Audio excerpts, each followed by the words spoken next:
Assalamualaikum warahmatullahi wabarakatuh. Anak-anakku sekalian, siswa-siswi kelas 4 yang hebat dan bertakwa, dimanapun kalian berada, Bapak doakan semoga kalian semua dalam keadaan sehat walafiat serta senang dan rajin belajar. Anak-anakku sekalian, pada pembelajaran kali ini sengaja Bapak menggunakan buku digital agar selain kalian bisa mendengar, kalian juga bisa melihat berbagai gambar dalam cerita yang ada. Baiklah, kita mulai pelajaran kali ini dengan bacaan basmalah. Bismillahirrahmanirrahim. Anak-anakku sekalian, apakah kalian tahu tentang Wali Songo? Ya, betul. Wali Songo adalah 9 tokoh muslim yang sangat berjasa dalam menyebarkan Islam di Nusantara, khususnya di Pulau Jawa. Mereka bekerja keras dalam menyebarkan Islam. Para wali memiliki strategi yang sangat unik untuk menarik simpati masyarakat Indonesia agar mau memeluk dan menerima ajaran Islam. Bagaimana kisah keteladanan Wali Songo? Mari kita pelajari materi berikut secara seksama. Pembahasan pertama yaitu mengenai siapakah wali Allah itu.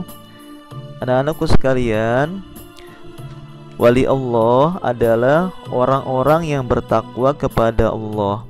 Mereka senantiasa melaksanakan perintah Allah dan menjauhi segala larangannya. Para wali Allah juga melaksanakan sunnah Rasulullah SAW. Mereka menjauhi perbuatan syirik dan maksiat. Mereka berdakwah dengan cara yang sesuai dengan syariat Islam. Kemudian mengenai keimanan wali Allah. Keimanan yang dimiliki wali Allah tidak dicampuri oleh kesyirikan. Mereka tidak mengakui kekuatan lain, misalnya batu, keris, tombak, senapan, dan lain-lainnya yang merupakan perbuatan syirik.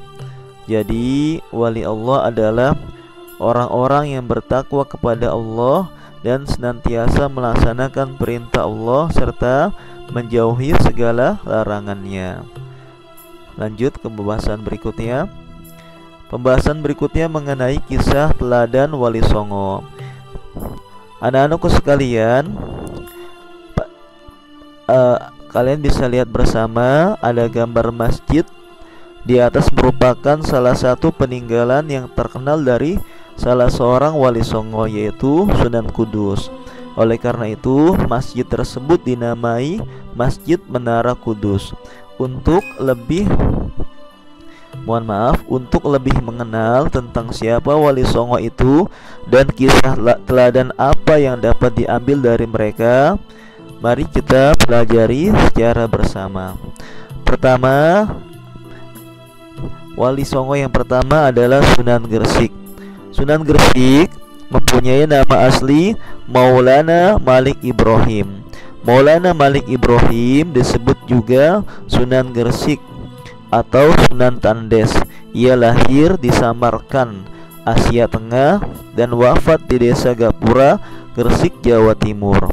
Kisah keteladanannya adalah semangatnya mendakwahkan Islam. Sunan Gresik banyak membela rakyat Jawa yang tertindas oleh Majapahit. Ia juga mengajarkan cara-cara baru bercocok tanam. Jadi Sunan Gresik itu nama aslinya adalah Maulana Malik Ibrahim. Sunan Gresik keteladanannya adalah banyak membela rakyat Jawa yang tertindas. Kemudian ia juga mengajarkan cara-cara baru bercocok tanam. Wali Songo berikutnya adalah Sunan Ampel atau nama aslinya adalah Raden Rahmat. Sunan Ampel atau Raden Rahmat dianggap sebagai sesepuh oleh para wali lainnya. Kisah keteladanannya yang menarik adalah ketika Sunan Ampel berdakwah kepada Prabu Brawijaya, meskipun akhirnya tidak memeluk agama Islam. Prabu Brawijaya terkesan dengan ajaran agama sebagai ajaran budi pekerti yang mulia. Sunan Ampel mengajarkan falsafah Mohlimo atau 5M. Yang dimaksud dengan Mohlimo adalah tidak mau melakukan 5 perkara yang tercela.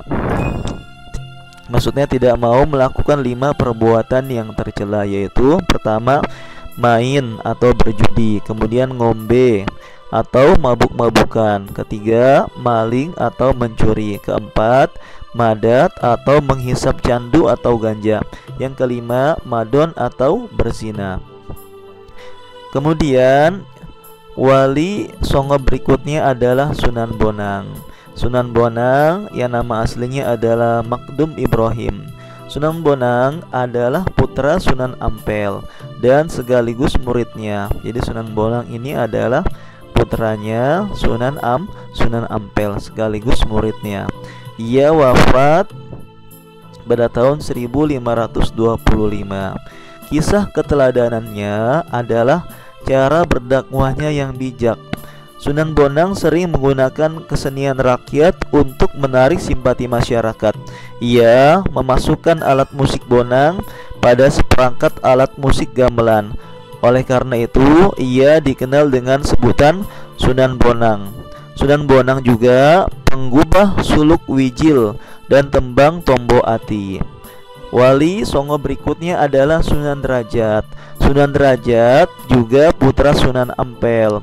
Ia diperkirakan wafat pada tahun 1522. Kisah keteladanannya adalah cara dakwahnya yang menekankan keteladanan dalam hal perilaku yang terpuji, misalnya kedermawanan, kerja keras, dan peningkatan kemakmuran masyarakat. Sebagai pengamalan agama Islam, Sunan Derajat juga berdakwah melalui kesenian. Di antaranya tembang macapat pungkur disebut sebagai ciptaannya. Wali songo berikutnya adalah Sunan Kudus. Sunan Kudus adalah putra Sunan Ngudung atau Raden Usman Haji. Ia memiliki peran yang besar dalam pemerintahan Kesultanan Demak. Ia menduduki posisi sebagai panglima perang, penasihat Sultan Demak, dan hakim peradilan negara. Sunan Kudus banyak berdakwah di kalangan kaum penguasa dan priai, khususnya di daerah Jawa. Di antara yang pernah menjadi muridnya adalah Sunan Prawata, penguasa Demak, dan Arya Panangsang Adipati Jipang Panolan. Salah satu peninggalannya yang terkenal adalah Masjid Menara Kudus. Jadi Sunan Kudus ini anak-anakku berdakwahnya di kalangan kaum penguasa dan priai di daerah Jawa. Kemudian wali berikutnya adalah Sunan Giri. Sunan Giri adalah putra Maulana Ishak. Ia termasuk murid Sunan Ampel dan seperguruan dengan Sunan Bonang. Salah satu keturunannya adalah Sunan Giri, Prapen yang menyebarkan agama Islam ke wilayah Lombok dan Bima. Sunan Giri sangat berjasa mendakwahkan Islam bahkan sampai ke wilayah timur Indonesia. Ia pernah menjadi hakim dalam perkara Syekh Siti Jenar. Ia pun juga berdakwah melalui kesenian seperti tembang Islami untuk dolanan anak-anak yang diciptakannya, yaitu jamuran, jitungan, dan delikan. Kemudian wali berikutnya adalah Sunan Kalijaga atau nama aslinya adalah Raden Said.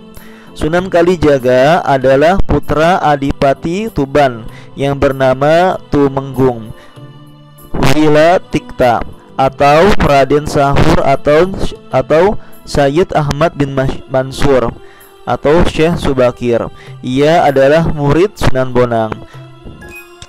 Sunan Kalijaga juga menggunakan kesenian dan kebudayaan sebagai sarana untuk berdakwah, seperti wayang kulit dan tembang suluk. Tembang suluk yang terkenal dari Sunan Kalijaga adalah Lir Ilir dan Gundul-Gundul Pacul, juga dianggap sebagai hasil karyanya. Wali songo berikutnya adalah Sunan Muria. Nama aslinya adalah Raden Umar Said. Sunan Muria atau Raden Umar Said adalah putra Sunan Kalijaga. Ia adalah adik ipar Sunan Kudus. Tempat tinggalnya di Gunung Muria yang terletak di sebelah utara kota Kudus, Jawa Tengah. Seperti ayahnya, Sunan Kalijaga, ia berdakwah dengan cara lembut. Kesenian gamelan dan wayang tetap digunakannya sebagai alat berdakwah. Sunan Muria menciptakan tembang sinom dan kinanti padagang dan kinanti. Sasaran dakwahnya yaitu para pedagang, nelayan, pelaut, dan rakyat jelata. Terakhir yaitu Sunan Gunung Jati atau nama aslinya adalah Syarif Hidayatullah. Sunan Gunung Jati atau Syarif Hidayatullah adalah putra Syarif Abdullah Umdatuddin. Ia berjasa mengembangkan Cirebon sebagai pusat dakwah dan pemerintahannya yang kemudian menjadi Kesultanan Cirebon. Anaknya yang bernama Maulana Hasanuddin juga berhasil mengembangkan kekuatan dan menyebarkan agama Islam di Banten sehingga kemudian menjadi Kesultanan Banten. Sunan Gunung Jati memberikan keteladanan yang baik dalam bekerja. Ia sering ikut bermusyawarah dengan para wali lainnya di Masjid Demak. Pada pembangunan Masjid Agung Sang Cipta Rasa, Sunan Gunung Jati melibatkan banyak pihak termasuk para wali lainnya dan sejumlah tenaga ahli yang dikirim oleh Raden Pata. Demikian anak-anak penjelasan tentang Wali Songo. Semoga kita semua bisa meneladaninya. Kemudian sebelum Bapak akhiri, Bapak ingin kalian mengerjakan tugas pada LKS halaman 54 sampai dengan 56.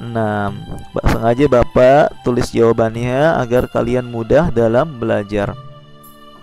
Tapi jangan lupa dibaca dulu soalnya sambil diisi. Ya, baiklah anak-anak, kita akhiri pembelajaran kali ini dengan bacaan hamdalah. Alhamdulillah. Wassalamualaikum warahmatullahi wabarakatuh.